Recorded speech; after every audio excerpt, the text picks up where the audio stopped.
Good evening. Molweni, Goeienaand. A wonderful day today for celebration. By the powers vested in me, I hereby congregate this graduation ceremony of the Cape Peninsula University of Technology. You may be seated. You may be, oh, they're already seated. Thank you.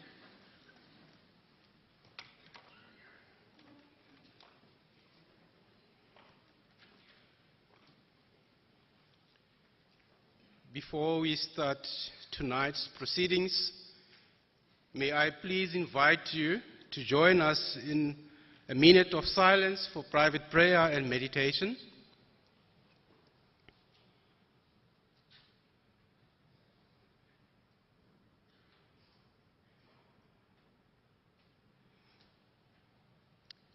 Thank you. Vice-Chancellor, Dr. Prince Nebutalu, Deputy Chairperson of the Council, Mr. Mbata, distinguished guests, our guest speaker, Dr.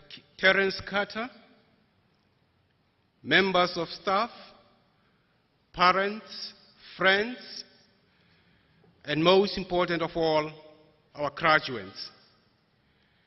Good evening, Molweni, and Goeienaand, dames en heren.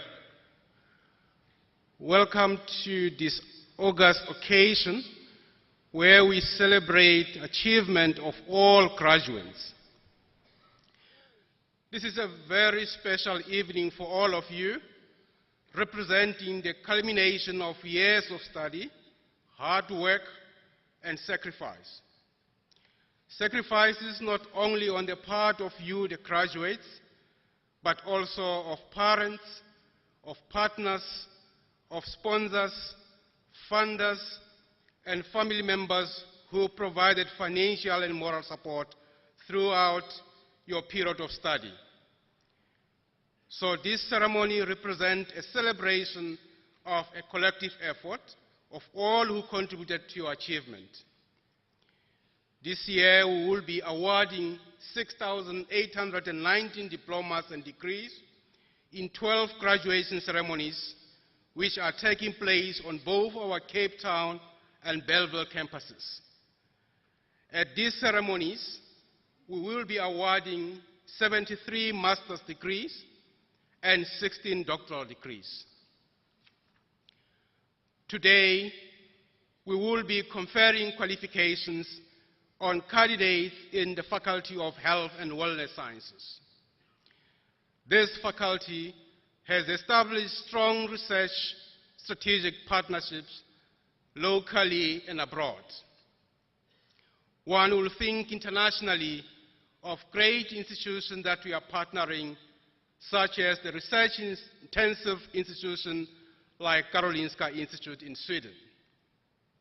This institution is known worldwide around cancer and hematology, around cell, molecular and structural biology, around circulation and respiration, developmental biology, stem cell research, reproductive and regenerative and reparative medicine. And of course, it's also known around endocrinology and metabolism. In the African continent, the faculty has footprint in universities such as University of Ibadan in Nigeria, particularly around red palm oil. The faculty has made huge strides in promoting a strong research agenda over the past few years with the establishment of key world-renowned research centers such as the Oxidative Stress Research Center, which focus, among the others, on the South African medicinal plants, experimental biology research, bio and inorganic material research, nutrition and chronic diseases. The faculty also focus on obesity and chronic disease of lifestyle research, whereby we have just been awarded a flagship project that has been funded by Medical Research Unit to the tune of 8.5 million. Well, this faculty is also busy in the process of establishing an Institute of Biomedical and Microbial Biology. And this unit will be having, among others, 3 B-rated or internationally acclaimed researchers. The Cape Peninsula University of Technology is currently the largest university in the Western Cape with over 33,000 students, including a strong contingent of international students representing more than 70 countries across the globe. We are regarded as a leading university of technology, having increased our research and innovation outputs to a point where it exceeds that of a number of traditional universities. We have received funding from the National Department of Higher Education and Training, as well as the National Research Foundation, for further growth both at the undergraduate and postgraduate studies, particularly in areas where there is a critical skill shortage. To enable this expansion, we have completed 5 major building projects in mechanical engineering, food technology, the new administration building, new residences, as well as the expansion to the education building in Mowbray. We are using these funds to consolidate our academic department, which are currently dispersed across a number of campuses of CPUT. Eventually, we hope to move our science, engineering, and technology program to the Bellville campus, and our business, ICT, and design program to the Cape Town campus. Our vision is to be at the heart of technology, education, and innovation in Africa. We believe that through technology and innovation, whether you're talking about closed or open innovation, we will be able to address critical issues relating to economic and social development, both in this region and nationally. This institution is taking innovation very seriously. We are making sure that we are moving from innovation support to building a robust innovation ecosystem. The whole aspect of social innovation is actually key to the strategies of CPUT because it speaks directly to the key challenges of the national system of innovation. We are contributing to the regional as well as the sectoral system of innovation in the Western Cape. As alumni of this institution, we hope that you will also commit to this vision. A vision of making a giant leap from a good to a great university. A vision of turning CPUT into a world-class university. Many of you will go on to occupy influential positions in commerce, in industry, and in the public sector, but we sincerely hope that you will not forget the communities from which you come. We hope that you will use your special skill and your influence to put something back into those communities and to help contribute to their development. Together, we hope that you will help us realize our goal of creating futures, not only for our students, but for the broader society as well. We hope that you will continue to support this institution and that your future professional development will take place here. With the rapid pace of change and the globalization of knowledge, it will become imperative that you continue to upgrade your knowledge and skill on a regular basis. And we hope that we at the Cape Peninsula University of Technology will have a role to play in your lifelong learning. We know that our alumni are our greatest ambassadors. That is why your success is so important to us. We are proud of what you have achieved thus far and sincerely hope that we have helped to place you on a trajectory that will lead you to an even greater success in the future. Congratulations once again on your fine achievement. We salute you as graduates of the Cape Peninsula University of Technology and wish you continued success and everything of the best for your future. Thank you. Enkosi. Baya danki.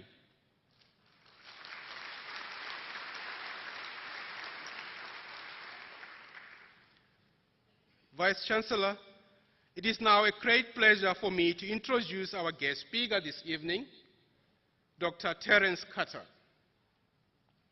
Dr. Terence Carter is currently the Deputy Director General for Hospital Tertiary Health Service, Workforce Planning and Development. He is actually having an array of qualifications from a number of institutions. These include, but not limited to, an MBCHP from the then University of Natal and now University of KwaZulu-Natal, a diploma in child health from UCT, and of course, he is an experienced hospital manager with strong background in all aspects of strategic and operational management of hospital and health districts. He commands extensive experience in people development and management, as well as organizational transformation and design. He is having 18 years of experience as a general practitioner in the Western Cape and 15 years of experience in health management. This includes 2 years experience as a regional director for 9 hospitals, 2 years as a CEO of Paarl Hospital, a regional hospital in the Cape Winelands, 7 years as the CEO of Tygerberg Hospital, the largest tertiary hospital in the Western Cape, with 1,350 beds and a leading academic hospital in Africa. He also has been a CEO of Groteskir, a tertiary hospital with 950 beds, a leading academic hospital in Africa, and internationally renowned as the hospital where the world's first heart transplant was performed. As mentioned earlier, he is currently a Deputy Director General in the National Department of Health of South Africa, responsible for national hospital policy formulation, hospital regulation, norms and standards, national emergency medical services policy, national human resource for health strategy, workforce development and planning. Ladies and gentlemen, I present to you Dr. Terence Carter.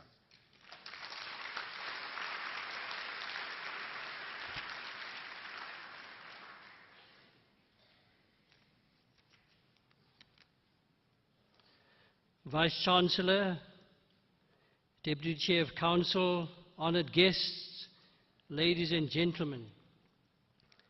I'm humbled by the privilege to be the guest speaker at one of the most prestigious occasions in the calendar of the Cape Peninsula University of Technology. I'm mindful of the importance of this moment in the lives of the graduates as young health professionals, and to the members of their families who are here to support them. Congratulations on this achievement in formally joining the ranks of the medical profession. The World Health Organization in 2006 defines health workers as individuals whose main activities are aimed at enhancing health.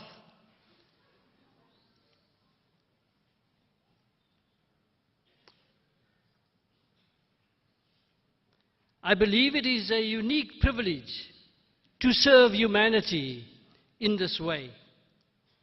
Health workers are the living bridge between the vast body of medical and public health knowledge and the communities that we care for.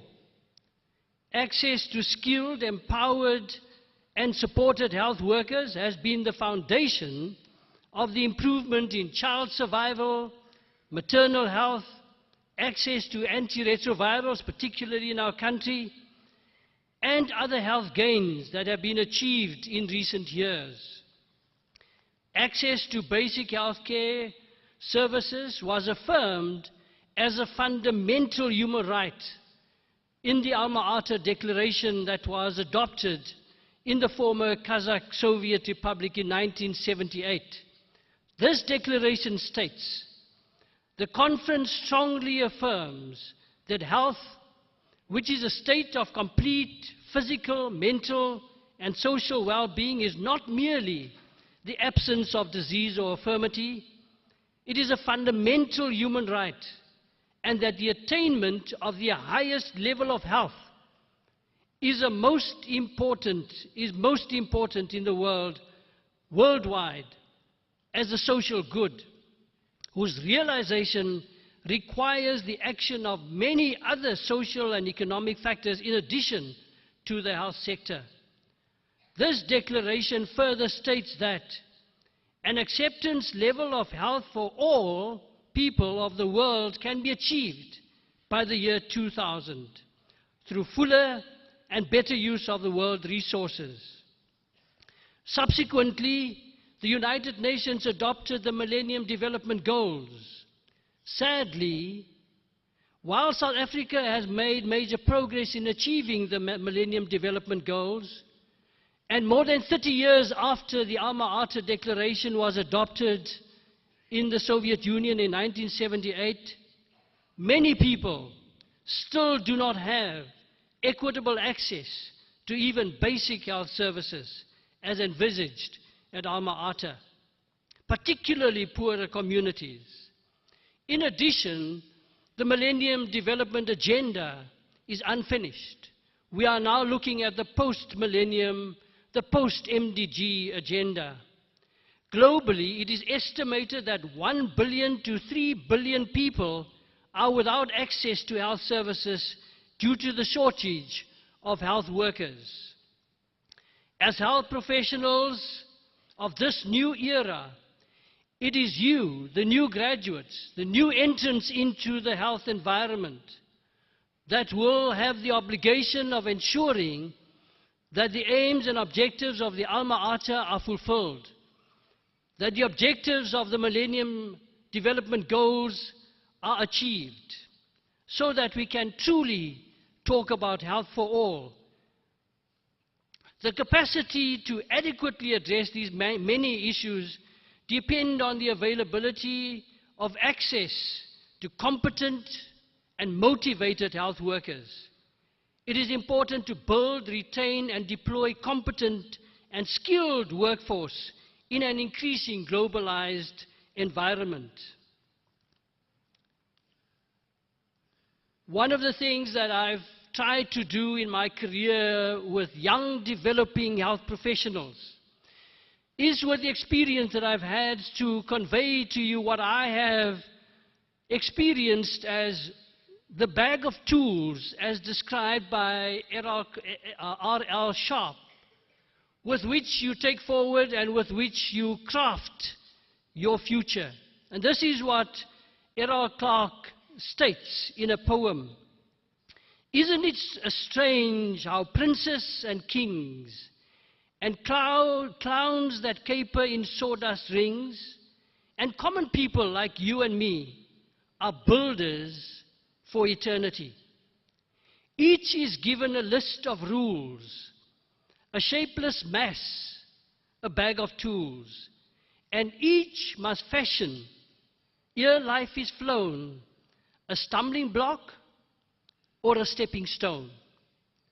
You have been given the tools, both in the society and the family that you grew up in, as well as in this institution, with its illustrious past and its history, and the education that you have received. You've been given a bag of tools, and how you use those bag of tools to either craft a stumbling block or a stepping stone is in your hands.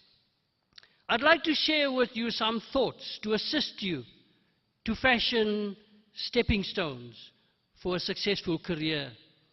And quoting from people like Martin Luther King Jr., who states that the number one in your life's blueprint should be a deep belief in your own dignity, your worth, your own somebodyness. Don't allow anybody to make you feel you are a nobody. Always feel you count. Always feel you have worth. Always feel that your life has ultimate significance. Secondly, as a graduate and a health professional, you will be looked upon as a leader in your community. Be a servant leader. Our care should always be patient-centered. Putting your patients first should be an uncompromising principle.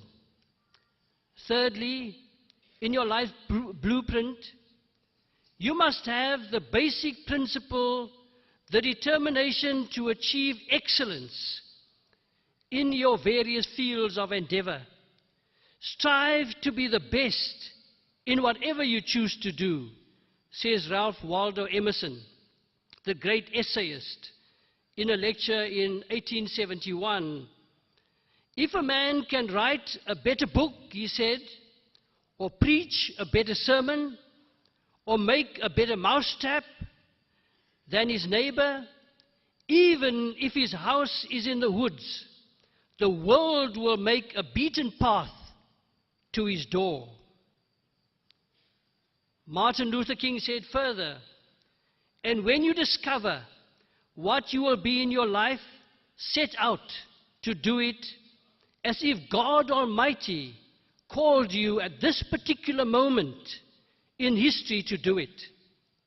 Don't just set out to do a good job. Set out to do such a good job that the living, the dead, or the unborn couldn't do it any better. If it falls your lot to be a street sweeper, sweep streets like Michelangelo painted pictures, sweep streets like Beethoven composed music, sweep streets like Leontine Price sings before the Metropolitan Opera, sweep streets like Shakespeare wrote poetry, sweep streets so well that all the hosts of heaven and earth will have to pause and say, here lived a great street sweeper who swept his job well.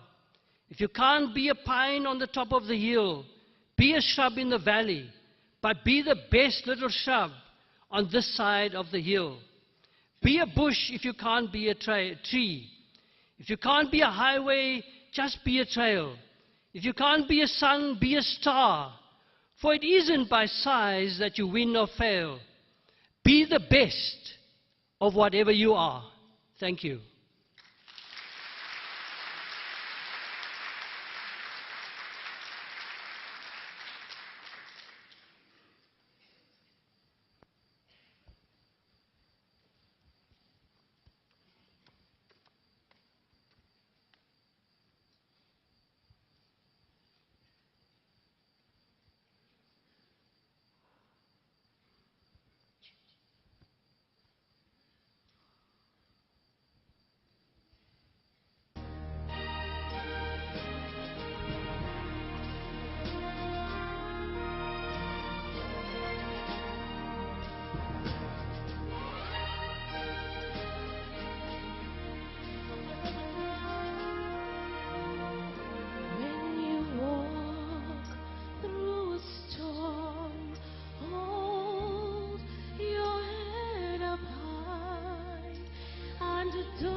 There's a golden sky and the sweet silver sound of the lark.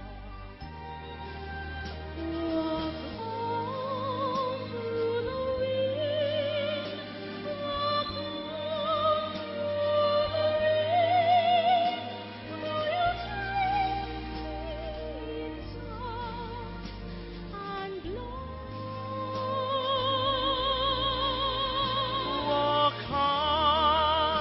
Walk on, with the hope in your heart, and you'll never walk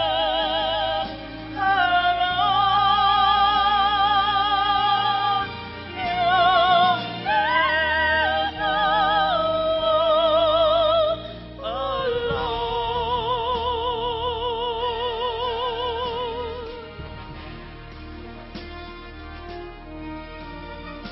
When you walk through a storm, hold your head up high and don't be afraid of the dark. At the end of the storm, there's a golden sky and the sweet silver song of love. Walk on through the wind, walk on through the rain, though your dreams be tossed and blown. Walk on, with hope in your heart, and you'll never walk alone. You'll never walk, you'll never walk alone.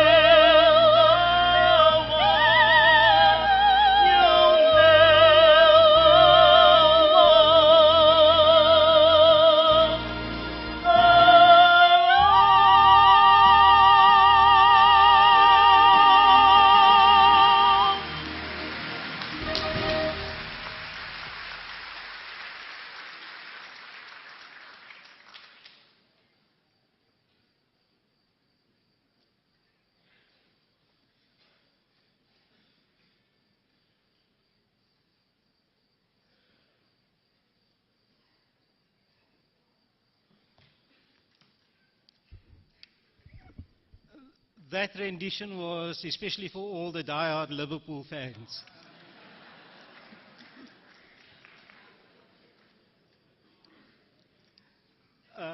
Vice-Chancellor, I request you to confer diplomas and degrees within the Faculty of Health and Wellness